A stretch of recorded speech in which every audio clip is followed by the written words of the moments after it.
19 mars et nous sommes là sur l'église de Saint-Pierre. Et qu'est-ce que vous voyez encore? Une montagne. Voilà, en venant même dans ce lieu, et même le matin, lorsque je me réveille, la petite fenêtre qui est là, et même lorsque nous montons dans cette région des Hauts, du 23e, du 14e, on voit aussi ces belles montagnes qui sont là. Amen. Parfois, il y a des petites montagnes. Ce matin, en descendant, et puis en regardant un petit peu aussi vers les hauts, le temps était complètement dégagé. Il y avait ce beau temps qui était là. Et puis, on a vu un petit peu, même en roulant, le Piton des Neiges. On a vu aussi le Grand Bénard. On a vu aussi le Piton Hyacinthe. Vous connaissez le Piton Hyacinthe? Où il y a l'antenne qui est là, juste à côté de l'église du 23e. Et puis il y a aussi le Piton Ravine Blanche. On voit un petit peu toutes ces petites montagnes et ces grandes montagnes aussi qui sont là. Et ce matin, j'aimerais m'entretenir avec vous sur ce thème qui est là, monte sur la montagne. Amen. Monte sur la montagne à la rencontre même de ton Dieu. Lorsque nous étions dans la capitale de la Champagne, Épernay, c'est pas Reims la capitale du Champagne, c'est Épernay. Et nous avons aussi exercé le ministère, bien sûr, sur l'église aussi de Reims. Et figurez-vous qu'à Reims, nous avons ce qu'on appelle les montagnes de Reims. Et le point qui culmine le plus haut est à 300 mètres. Donc c'est un petit dodane pour nous comparé, hein. Les frères et sœurs de Reims, ils étaient contents. On a aussi les montagnes de Reims à 300 mètres d'altitude. Moi, j'ai dit à la Réunion, nous avons aussi le Piton des Neiges à plus de 3000 mètres. Elle dit, ah, ok, d'accord, bon, on se fait tout petit alors. Et figurez-vous que cette montagne qui est là, s'appelle le mont Sinaï. Le mont Sinaï à la montagne de Reims. Et un jour, j'ai pris toute l'église avec moi, je me suis habillé en Moïse, et puis j'ai dit à l'église, je vais monter sur la montagne, vous m'attendez en bas, je vais recevoir les ordonnances de Dieu. Non, c'est pas vrai, hein. Le mont Sinaï, la montagne, ce thème est très présent dans les Saintes Écritures. Pour ne pas dire depuis le début de ce merveilleux livre que nous avons entre nos mains, la Bible, depuis la Genèse jusqu'à l'Apocalypse, il est mention à maintes reprises de la montagne. Et dans Exode chapitre 24, d'où prend naissance ce matin notre thème, mais nous n'allons pas lire Exode 24, nous allons nous diriger tout à l'heure sur un autre récit des Saintes Écritures. Et à maintes reprises, lorsque vous lisez Exode chapitre 24, je passe bien sûr bien des références, bien des messages, bien des personnes qui ont gravi aussi certaines montagnes, mais dans Exode 24, Dieu a dit à Moïse, et c'est un peu le refrain de ce chapitre qui est là, le chapitre 24, Moïse monte sur la montagne. Au moins 5-6 reprises dans ce chapitre, Moïse monte sur la montagne. Et à 2 reprises, Dieu va lui dire, reste là et attends. Attends en quelque sorte mes ordonnances, ce que je vais te communiquer. Oui, la montagne très présente, on pourrait même aller un petit peu avant Moïse, même le mont Ararat, où l'arche de Noé s'est arrêtée. Nous avons le mont Sinaï, nous avons le mont aussi Horeb, et nous allons y revenir tout à l'heure sur ce mont. Le mont Horeb, c'est le mont de Dieu, la montagne même de Dieu. Le mont Tabor, le mont Sion, et que dire aussi par la suite dans le Nouveau Testament, nous avons aussi plusieurs montagnes qui sont là. Et Jésus, dans le cours de l'exercice de son ministère terrestre ici-bas, à maintes reprises, il est monté aussi sur certaines montagnes. Monté sur la montagne pour prier, monté sur la montagne pour se mettre à l'écart. Puis, nous allons le lire tout à l'heure, mais la montagne même de la transfiguration, que dire de ce mont, le mont des Oliviers, où Jésus a parlé des signes qui annoncent ce retour, ces signes qui sont devant nous, ces signes qui s'accomplissent encore aujourd'hui devant nos yeux. La Bible dit même que le retour de Jésus-Christ, lorsqu'il reviendra pour prendre son Église, il va s'arrêter où? Il va s'arrêter sur le mont des Oliviers. Et ce qui est merveilleux, que nous soyons, excusez-moi de le dire comme ça en créole, dans le fond de bassin. Vous connaissez le fond de bassin? C'est Grand Bassin. Hein, que nous soyons à Grand Bassin, que nous soyons à Reims, que nous soyons aux États-Unis, que nous soyons, je ne sais pas, en Europe, quelque part sur cette terre, la Bible dit que tout œil le verra. Alléluia.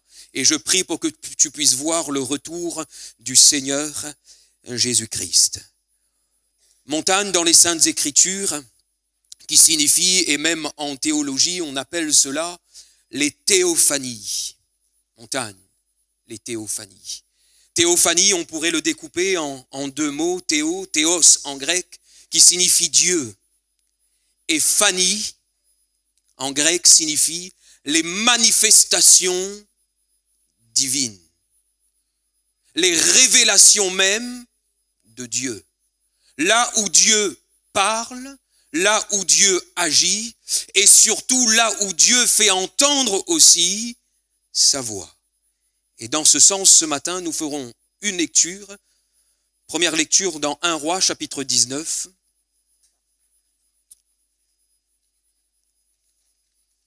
Pour gagner du temps, on va lire juste le verset qui nous intéresse, le verset 13, mais je vais revenir sur le contexte du verset 13.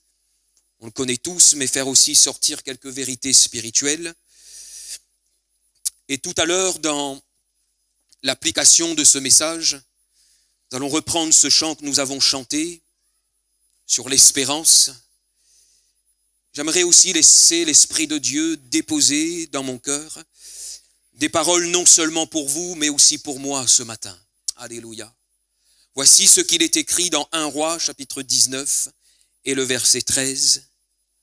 Quand Élie l'entendit, il s'enveloppa le visage de son manteau. Il sortit et se tint à l'entrée de la caverne. Et voici, une voix lui fit entendre ces paroles.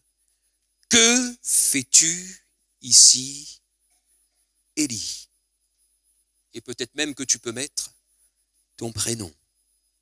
Et une voix lui fit entendre ces paroles. Que fais-tu ici? Dans cette introduction de message, j'ai parlé aussi de cette montagne où Jésus a été transfiguré. Et sur la montagne de la transfiguration, dans Matthieu, on va lire juste aussi ce verset, parallèle à ce que nous venons de lire, qui va aussi dans la même pensée. Je ne pourrais pas aller plus loin avec Matthieu chapitre 17 sur la montagne de la transfiguration.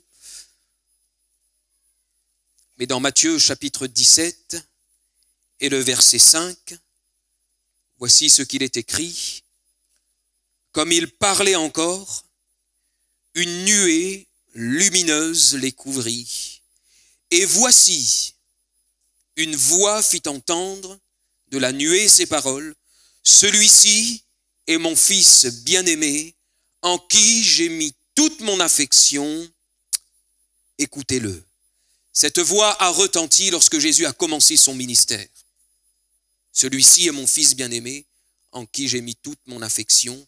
Mais lorsque Jésus est sur la montagne, avec Pierre, Jacques et Jean, avec ce miracle de la transfiguration, Jésus est là dans ce temps où il questionne aussi un petit peu ses disciples. Juste refaire le contexte très simple, très succinct de ce verset que nous avons lu. Jésus pose la question à ses disciples, mais qui dites-vous que je suis? Jésus, on dirait qu'il est en train d'entendre que certains, et c'est sorti même de la bouche des disciples, certains disent que tu es Élie, d'autres disent que tu es Moïse, certains pensent même que tu es Jérémie, ou au moins l'un des prophètes de l'Ancien Testament. Et puis Jésus va poser la question à ses disciples, mais vous, pour vous, qui suis-je pour vous à vos yeux? Et voilà que 8 jours après cette question, le temps passe, une semaine après, Jésus va prendre ses disciples avec lui, du moins que 3, Pierre, Jacques et Jean, et sur la montagne de la transfiguration, Luc nous dit que pendant que Jésus était en prière, et pendant que nous sommes en prière, lorsque nous prions le Seigneur, il y a toujours des conséquences spirituelles suite à nos prières. Et lorsque Jésus est transfiguré, voilà qu'il y a une nuée qui est là, une nuée, la nuée même de l'Ancien Testament est en train de se réaliser. Il y a Élie qui est là, il y a Moïse qui est là, il y a Jésus qui est là transfiguré. Et voilà que dans cette nuée, une voix va se déclarer, une voix va se prononcer, une voix qui sera là pour dire encore à Pierre, à Jacques et à Jean, celui-ci, celui que vous voyez là au milieu de vous, c'est mon fils bien-aimé, écoutez-le. D'autres dans la vallée sont en train de dire que c'est Jérémie, d'autres sont en train de dire que c'est Daniel, d'autres te disent que c'est Moïse, mais là, écoutez-le, c'est mon fils bien-aimé, c'est le Messie, c'est le Fils de Dieu, écoutez-le. Une parole a retenti. Et ce matin, frères et sœurs, comme je l'ai dit tout à l'heure dans l'application de ce message, Je laisse l'Esprit de Dieu véritablement déposer dans mon cœur certaines paroles pour votre vie, pour votre situation, ce que peut-être même vous êtes en train de traverser en ce moment. Et avant de vous communiquer le titre de ce message, j'aimerais vous dire que ce texte de 1 Roi chapitre 19 a encore pris tout son sens pour moi il y a encore quelques jours. Alors que nous passions par un moment assez compliqué, assez difficile, alors que parfois nous sommes là dans des temps même d'incompréhension, essayer de comprendre, de saisir le plan de Dieu, alors que parfois on est là, on se retrouve même comme dans la position même, dans la situation même d'Élie. Vous savez, je suis parti à une petite réunion dans la commune de Saint-Pierre, et qui est rattachée à l'église du Tampon à Condé. Écoutez un frère qui est là, prêcher, nous avons des diacres qui prêchent et nous sommes là aussi pour les écouter. Et pour moi, j'allais à cette réunion et pourtant la veille, j'avais dit à Elsa des paroles qui étaient là par rapport à la situation que je traversais. Et lorsque j'arrive dans cette petite communauté, lorsque j'arrive dans cette entre guillemets de petite réunion, parce qu'il n'y a jamais de petite réunion, il n'y a jamais de petite prédication, il n'y a jamais de petits serviteurs. Lorsque une personne, que ce soit un diacre, un ancien, il reçoit ce ministère même de la parole, il est là pour apporter un message de Dieu. Et lorsque nous venons, frères et sœurs, dans la présence de Dieu, nous devons toujours nous attendre à ce que Dieu nous parle. Et je monte, je gravis, je vais à pied, on n'habite pas loin de la salle de Condé, et puis j'arrive et voilà que ce diacre, ce frère, prêche exactement le titre de son message, était exactement ce que je venais de dire à Elsa la veille. J'entends ce titre. Lorsque nous faisons face à nos limites. J'arrête un instant. Ne faites pas ça, hein. Mais j'ai pris mon téléphone, j'ai envoyé un message à Elsa, j'ai dit, devine c'est quoi le titre de la prédication. Je lui envoie le titre de la prédication, mais elle m'a dit, maintenant tu éteins ton téléphone et tu écoutes, certainement le Seigneur veut te parler. Mais il n'y a jamais de petite réunion. Il n'y a jamais de petits rendez-vous, frères et sœurs. Lorsque nous venons dans la présence de Dieu, c'est ce que je devrais vous dire ce matin, il y a toujours quelque chose que le Seigneur voudrait déposer dans notre cœur et dans notre vie. Si tu peux cliquer, s'il te plaît, c'est le titre de ce message ce matin, titre qui va apparaître, « Monte sur la montagne », et avec ce sous-titre qui est là, « Et une voix se fit entendre ». Une voix se fit entendre. C'était la deuxième diapo, s'il te plaît. Et nous avons chanté tout à l'heure, nous l'avons déclaré aussi, et là aussi, j'ouvre une petite parenthèse. J'espère n'ouvrir pas trop de parenthèses, parce que sinon le temps va filer, je ne vais pas arriver à la fin de ce message, mais lorsque nous chantons, lorsque nous adorons le Seigneur, que nous puissions réaliser les paroles mêmes que nous chantons. Et je ne sais pas si vous avez réalisé ce matin, mais je l'ai écrit vite fait là dans mes notes, nous avons chanté « Dans le silence, sa voix retentit. » Dans le silence, sa voix retentit. Ce message est dans mon cœur depuis plusieurs jours pour l'église de Saint-Pierre, et puis j'étais un peu perturbé encore hier soir. Est-ce que c'est le message? Il y avait encore un autre message, peut-être que l'autre, il faudra dire au frère Clermont de m'inviter, peut-être pour vous l'apporter, mais lorsque nous étions en train de communiquer avec l'un des chantres de cette église, le frère Jimmy, je lui dis, envoie-moi ta liste des chants. Et puis il m'envoie la liste des chants, il y a un chant, Mon Espérance, que je ne connaissais pas trop, il m'envoie le lien pour que j'écoute. Et lorsque j'écoute, je réentends cela. Dans le silence, sa voix retentit. J'ai dit, Seigneur, ok, c'est ce message-là que je dois apporter à l'église ce matin. Nous sommes dans ce contexte de 1 Roi, chapitre 19, le verset 13. Et nous connaissons tous que Élie, à ce moment-là, dans ce chapitre, va passer par un moment très compliqué, difficile. Il était dans une période de sa vie où tout allait bien. Il était dans une période de sa vie où c'était victoire après victoire. Il était là dans une communion même avec Dieu au point où Dieu était capable de de le nourrir au torrent même de Kérit et de pourvoir aussi à ses besoins avec une pauvre veuve par la suite qui était là pour justement le nourrir. Et puis, il fait face aussi à ces 450 faux prophètes qui étaient là en Israël et en réclamant la présence de Dieu, le feu de Dieu descend et va consumer ces 450 faux prophètes. Et avant 1 Roi chapitre 19, on voit Élie vraiment dans une période de sa vie où on dirait que tout va bien, il prie, les choses se mettent en place, il y a la présence de Dieu qui est là, on dirait que tout va bien dans sa vie, que tout va bien dans son ministère, que tout va bien dans ce que Dieu lui a donné de vivre. Mais c'est sans compter le chapitre 19.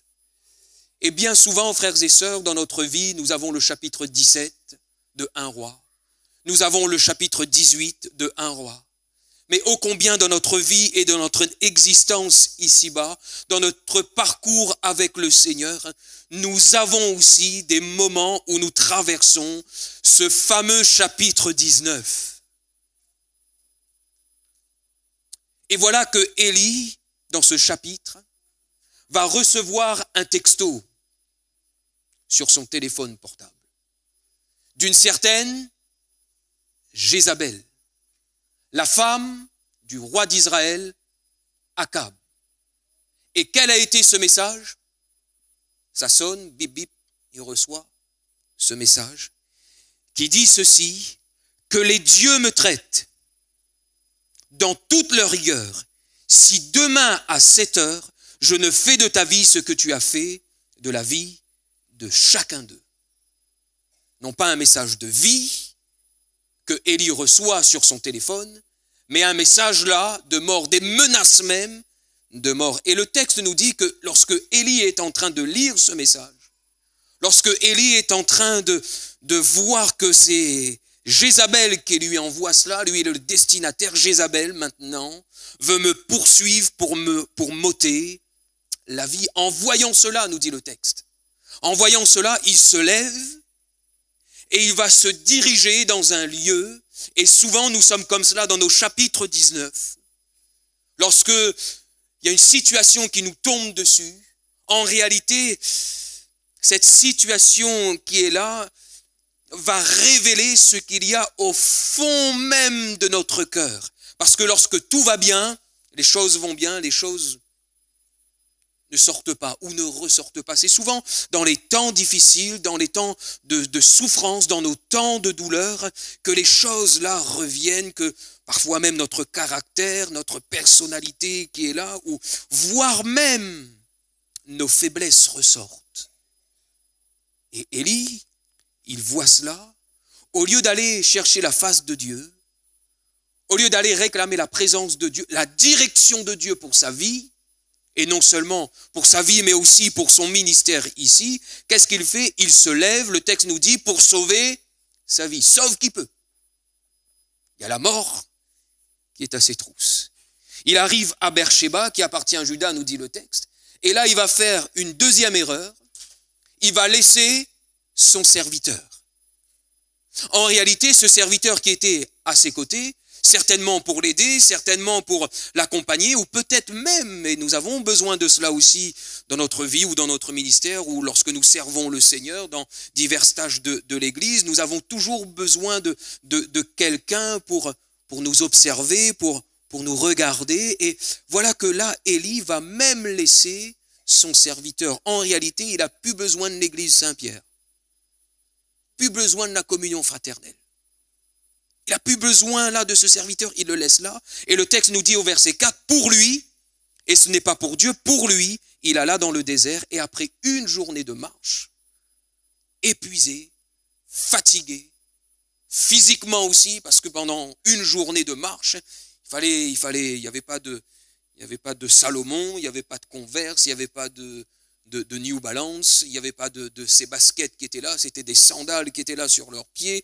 Et après une journée de marche, certainement aussi avec le soleil, dans des conditions vraiment défavorables, la fatigue est là, la fatigue physique est là, mais aussi la fatigue spirituelle, la fatigue morale. Et voilà que Élie va s'asseoir sous un pied de bois. Et sous son pied de bois, sous cet arbre, qu'est-ce qu'il va faire? il va demander la mort. Voulait-il réellement de la mort? Je ne suis pas convaincu. Parce que s'il voulait vraiment mourir, il fallait rester dans le lieu où il était. Jézabel, il voulait tuer, reste là. Et Jézabel, quand tu dis Isabelle, c'est pas Isabelle. Hein. Jézabel, il allait finir avec lui. S'il voulait réellement la mort.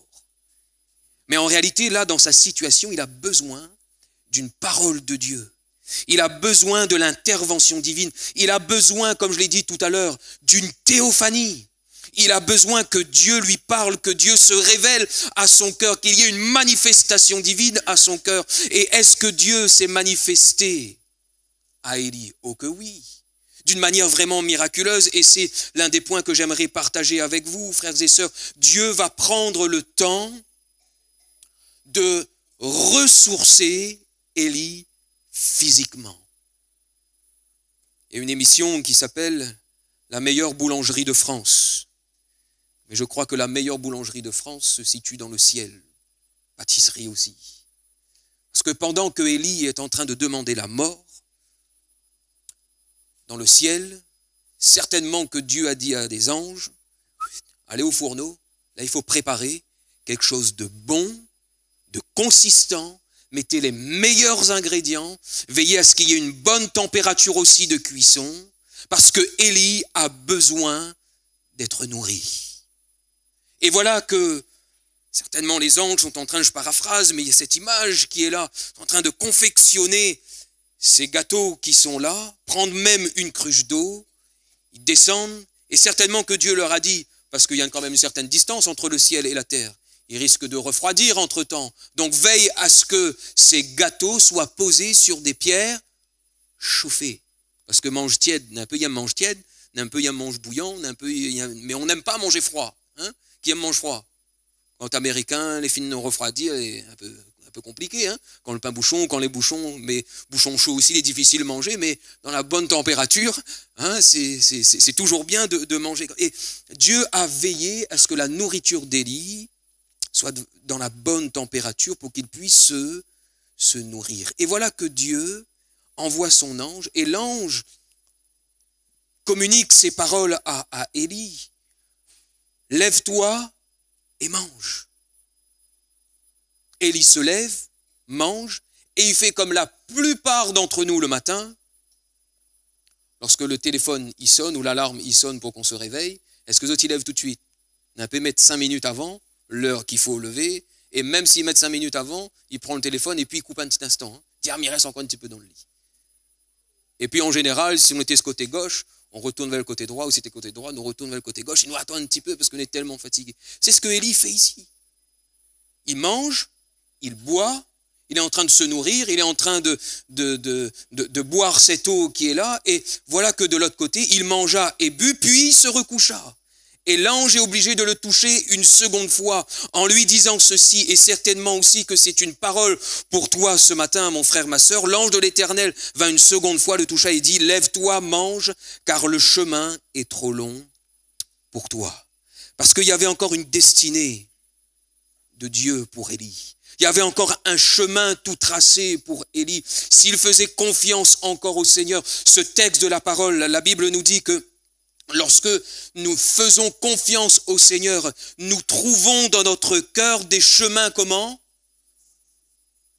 Est-ce que tu peux réaliser ce matin que pour ta vie, pour ta situation, pour ce que tu es en train de vivre ce matin, si tu fais confiance au Seigneur, il y a déjà un chemin qui est tout tracé en toi.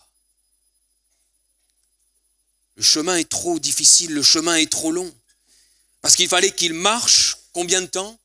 40 jours et 40 nuits jusque la montagne de Dieu. La montagne, le mont Horeb. Pour vivre une théophanie, pour vivre encore une manifestation divine. Et certainement, c'est ce que Dieu veut faire avec toi ce matin.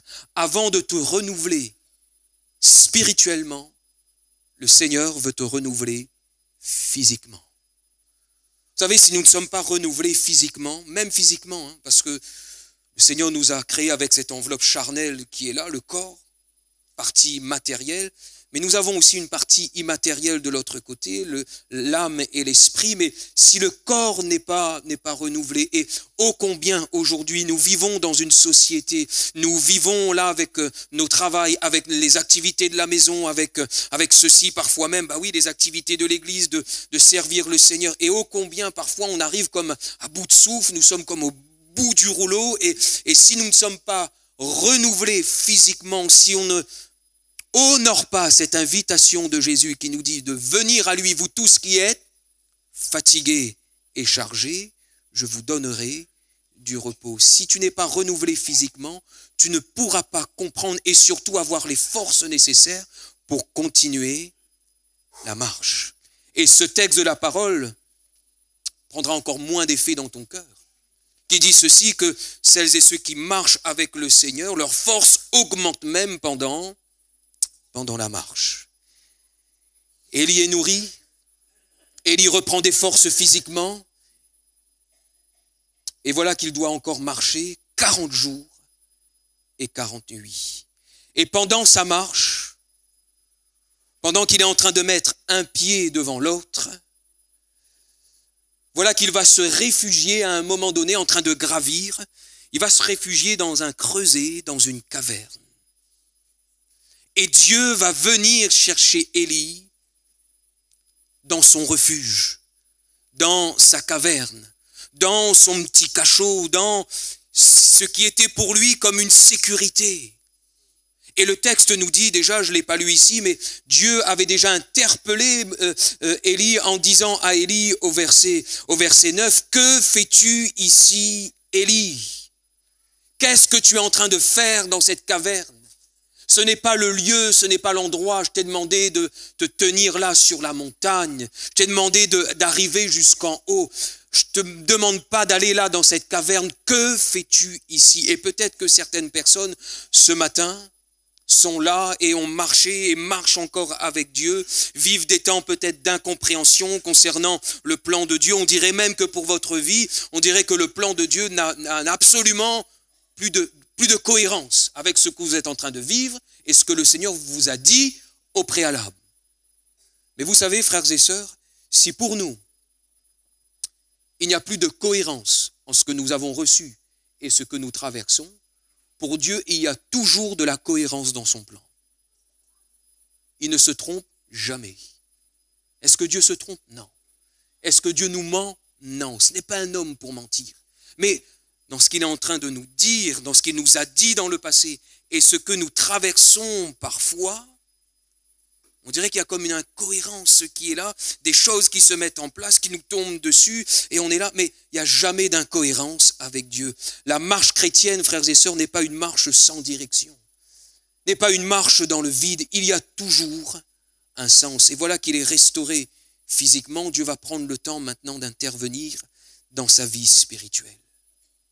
Et voilà que Dieu va se manifester, commencer à se manifester, même si Élie est en train de gravir la montagne, il y aura quand même quelques petites briques, une théophanie de Dieu. Dieu va se révéler au cœur de Moïse en lui disant, premièrement, toi tu es entré dans la caverne, mais maintenant moi je te demande de sortir, sors et tiens-toi là sur la montagne. Et pendant ce temps, Dieu va se présenter, se révéler à Moïse. La Bible nous dit que l'Éternel va passer.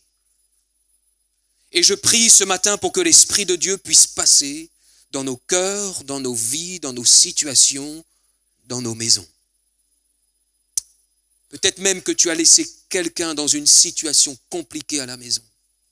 Et même si toi tu es là dans ce lieu, peut-être même une situation de tension avec quelqu'un à la maison, peut-être même que cette personne n'est pas venue dans ce lieu. Ce que toi là tu es en train d'entendre dans ce lieu, demande au Seigneur de toucher aussi le cœur de cette personne qui est restée à la maison. Parce que l'Esprit de Dieu, vous savez, et j'aimerais le dire ce matin, l'Esprit de Dieu, on ne peut pas l'enfermer.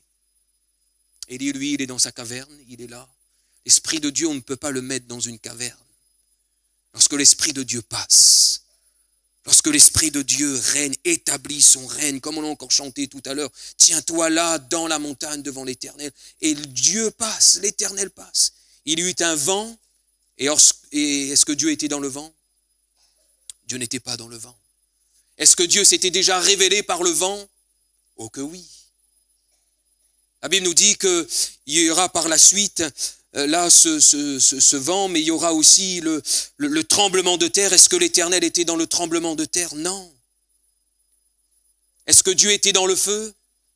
Dieu va se manifester par le feu. Dieu n'était pas dans le feu. La Bible nous dit que Dieu était dans un murmure doux et léger. Comme quoi, frères et sœurs, que nous puissions jamais nous habituer à la présence de Dieu. Parfois, on s'habitue à la présence de Dieu. Parfois, on s'habitue dans la manière dont Dieu veut faire les choses, ou dont Dieu a fait les choses.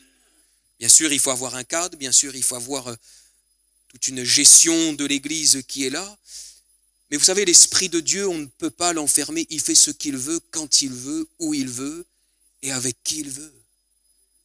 Et parfois on est là, on pense que le Seigneur va agir de telle manière, de telle manière, et on pense qu'il va encore agir de telle manière, comme il a agi autrefois, ou comme il a agi dans la vie de telle ou telle personne, dans cette situation, il va agir de la même manière pour nous. Non, vous savez, parfois Dieu nous parle dans ces murmures doux et légers. Mais si tu n'es pas renouvelé physiquement, si tu n'es pas renouvelé spirituellement, comment vas-tu faire pour entendre la voix de Dieu? Si tu n'es pas là en train de gravir cette montagne, et de cette montagne, une voix se fit entendre. Que fais-tu ici, Élie? Seigneur te pose cette question ce matin. Que fais-tu ici? Ou que fais-tu dans cette situation? Quelles sont tes intentions? Quelles sont les décisions dont tu as à prendre? Élie, sors. Élie, quitte ce lieu.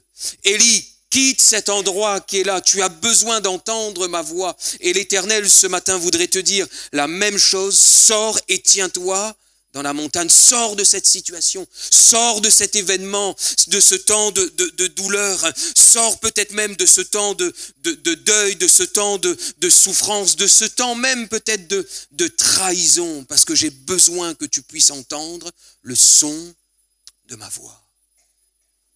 Dieu, ce matin, j'en suis convaincu, veut nous parler. Dieu, ce matin, veut encore agir. Dieu, ce matin, il voudrait que tu puisses entendre là sa voix. Et peut-être que quelqu'un a besoin d'être ressourcé physiquement. Peut-être que d'autres ont besoin d'être ressourcés moralement. Peut-être que d'autres ont besoin d'être ressourcés spirituellement. Mais quoi qu'il en soit, le Seigneur veut te communiquer quelques paroles. Et avant d'aller plus loin, frères et sœurs, je ne veux pas être trop long. Nous allons ensemble nous recueillir quelques instants et les paroles qui vont être communiquées, frères et sœurs, j'aimerais que vous puissiez les prendre pour vous-même, pour la situation dans laquelle vous êtes. Peut-être si le groupe de louanges pourrait revenir quelques instants.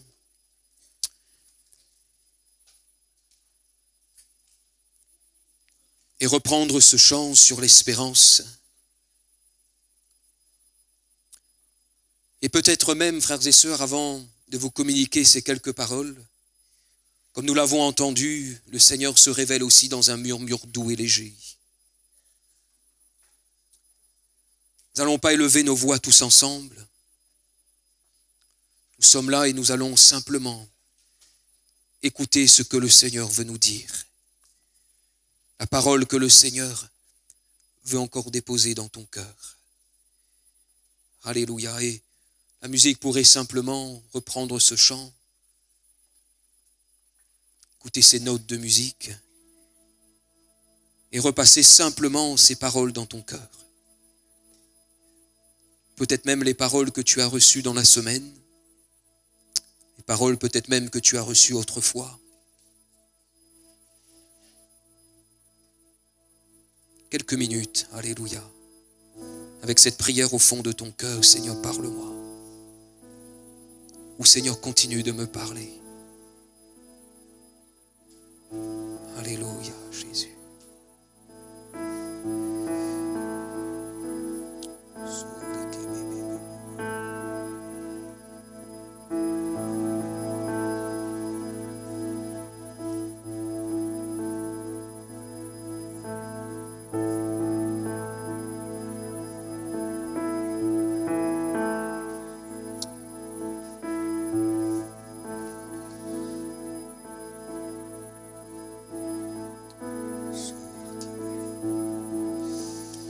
personne dans ce lieu qui est extrêmement fatiguée, physiquement, épuisée. Et tu es en train de te dire, mais comment vais-je faire pour aller vers cette montagne, pour qu'il y ait une théophanie, une manifestation de Dieu, une parole de Dieu pour moi? Je suis fatigué. Fatigué physiquement. De surcroît spirituellement, mais premièrement c'est une fatigue physique. Et j'ose le dire, tu es fatigué, de toute manière c'est ta réalité, fatigué de prier.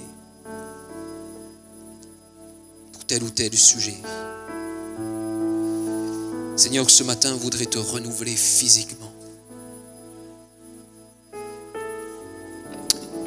Même si le chemin est difficile, rocailleux, même si la voie est comme sombre, même si tu passes peut-être par la vallée de l'ombre de la mort, cette voie qui est là. Même la voie peut-être la plus sombre pour toi, elle est difficile, mais cette voie, c'est comme la voie de Dieu, le chemin de Dieu pour toi, pour te guider vers la montagne de Dieu. Et il y a même cette image, tu as reçu même cette image pour toi où tu es là, tu marches constamment comme les yeux fermés, baissés même, et tu n'arrives plus à regarder vers la montagne. Pour toi, c'est trop dur cette montagne, trop difficile. La voie vers la montagne, la voie V-O-I-E, te permettra d'entendre la voix V-O-I-X, la voix de Dieu. Cette voix-là difficile, cette voix dans laquelle tu es épuisé. Continue. Et le Seigneur ce matin te dit continue. Sois renouvelé physiquement et prends ce texte de la parole. Viens Jésus ce matin et décharge-toi sur lui de toute cette fatigue physique qui est là. Alléluia. Et je prie ce matin pour que tu puisses retrouver même le repos dans ton sommeil. Parce que lorsque tu te lèves le matin, tu es fatigué parce que tes nuits même sont comme agitées. Il y a comme un lien ensuite, conséquence de cause à effet qui est là. Tu te lèves le matin, tu es extrêmement fatigué et épuisé. Je prie ce matin pour que ton sommeil soit doux et léger, réparateur même pour toi. Sois renouvelé physiquement. Alléluia. La voix de Dieu. La voie vers cette montagne, V-O-I-E, te permettra ce matin d'entendre la voix de Dieu, la parole de Dieu, et de recevoir encore une théophanie de Dieu. Ce matin, le Seigneur veut simplement rappeler aussi à une autre personne, simple parole, où Jésus te dit, je t'aime. Je t'aime. Je t'aime parce que souviens-toi de mon amour pour toi à la croix. Et malgré tes décisions qui étaient contraires à ma parole, malgré tes choix, malgré tout ce que tu as pu mettre en œuvre qui était contraire à ma parole, sache que je t'aime. Et dans cet amour, n'oublie pas une chose, je veux te changer. Je veux que maintenant tu puisses prendre la direction. Élie allait là vers le mont Horeb pour être restauré par Dieu, pour entendre la voix de Dieu. Mais après Dieu lui a dit ceci, reprends maintenant le chemin, reprends cette direction pour que tu puisses reprendre le ministère, pour oindre là ces serviteurs que tu vas placer à tes côtés et reviens dans la voie de Dieu. Oh, le Seigneur ce matin veut te dire je t'aime. Oui, tes décisions étaient contraires, mais maintenant si tu veux me suivre, sache qu'il y a aussi mon amour pour toi déversé ce matin dans ce lieu. N'oublie jamais que Dieu t'aime. Il t'a aimé hier, la Bible nous dit qu'il nous aime d'un amour éternel. Il nous a aimé hier, il nous aime aujourd'hui, il nous aimera demain. Alléluia. Alléluia. Même dans ton temps de faiblesse, le Seigneur, il t'aime. Le diable dans ce temps de faiblesse veut te dire que Jésus t'aime plus, que tu n'es plus digne de l'amour de Dieu. Ce matin, l'Esprit de Dieu communique à ton esprit que Dieu t'aime. Alléluia, et reçois l'amour de Dieu. Alléluia. Personne ce matin qui est là et qui n'arrive plus à écouter la voix de Dieu parce qu'il y a comme une culpabilité, le poids de la culpabilité. Et tu marches vers cette montagne, tu te dis mais comment je vais arriver là où il y a un poids, le poids de la culpabilité.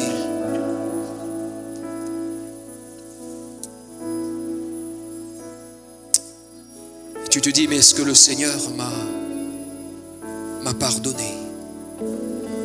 Est-ce que le Seigneur m'a réellement pardonné? Et cette culpabilité t'a entraîné dans cette caverne, tu t'es réfugié. Seigneur, ce matin te dit, sors de cette culpabilité. Et je te donne le pouvoir de sortir de cette culpabilité, puisque tu entends ma voix. Et je te pardonne. Je t'ai pardonné. Seigneur te dit ce matin, j'ai vu tes larmes. J'ai vu cette sincère repentance qui était au fond de ton cœur. Je te pardonne. Et je t'ai pardonné. Personne peut-être qui a besoin d'entendre cette parole de restauration, où tout a été comme cassé, brisé. Il y avait des petites brèches au fur et à mesure là dans ta vie, petites brèches aussi infimes. Et avec le temps, ces brèches sont transformées en ouverture même spirituelle, où le diable est venu, où le diable a manifesté là son plein pouvoir. Et il a tout détruit, parce que c'est celui qui veut détruire, c'est celui qui veut tuer, c'est celui qui veut égorger. Et peut-être qu'il y a des couples, voire même des papas, des mamans qui sont là et qui ressentent en réalité que le diable a réussi à détruire la vie du couple, ou voire même peut-être la vie même des enfants. Et le Seigneur ce matin, il veut simplement te dire qu'il est capable de reconstruire. Et cette voix que tu entends ce matin dans ce lieu, c'est une parole de Dieu pour toi. Je reconstruis, je suis capable de reconstruire même sur des ruines. Alléluia. Il sera capable de reconstruire la vie de ton fils, la vie de ta fille. Il sera même capable de reconstruire même ton couple, de reconstruire la communication, de reconstruire le lien au sein même de ton couple. Il est capable même de restaurer. Peut-être même certains couples ce matin sont là et dans les sentiments même, ça a été comme brisé. C'est difficile de manifester l'amour, c'est difficile même de manifester de la miséricorde ou de la compassion, mais l'amour même, c'est difficile. Seigneur, ce matin veut recréer cela. Il veut reconstruire cela. C'est le Dieu d'amour, c'est le Dieu de l'espérance. Et ô combien d'autres personnes sont là et ont besoin aussi de sortir de ce qui est mort, sortir de ce qui est sans vie. Tu as quitté les voies de Dieu. Tu as décidé pendant tout un temps de quitter les voies de Dieu, et en réalité, même si ce matin tu es là, peut-être même des personnes sont là ce matin et tranquillement sont en train d'avoir des temps de faiblesse, des coups de mou spirituels dans la foi, et même si tu es encore là ce matin physiquement dans ton cœur, alors que personne ne connaît, alors que personne ne sait, mais l'Esprit de Dieu, lui, il le sait, tu es sur le bord même d'abandonner et de te mettre là sous ce temps de mort, de retourner dans ce tombeau que Jésus a ouvert pour toi. De par ta décision, on dirait que tout est mort et tu veux quand même rester dans cette situation. Le Seigneur ce matin te dit sors et sors et sors, comme il a dit un jour à Lazare. Lazare, sors. Sors de cette situation qui t'accable. Sors de cette situation sans vie. Seigneur, ce matin voudrait dire à d'autres, je t'exauce. Une parole pour exaucer ta prière. Et je le dis, frères et sœurs, simplement, avec foi, avec assurance. Le Seigneur encore, cette semaine, il va t'exaucer pour quelqu'un. Alléluia, il va répondre à ta prière. Tends-toi encore au miracle du Seigneur. D'autres personnes, le Seigneur voudrait simplement vous dire, il va venir aussi vous guérir. Il va vous guérir physiquement, il va vous guérir moralement, il viendra guérir votre âme qui en a besoin. Je suis l'Éternel qui te guérit. Alléluia. Est-ce qu'on peut ensemble maintenant prier le Seigneur quelques instants? Alléluia, très simplement. Pendant que le groupe de louanges, alléluia, puisse encore entonner ce chant, dans cette attitude de prière. Alléluia.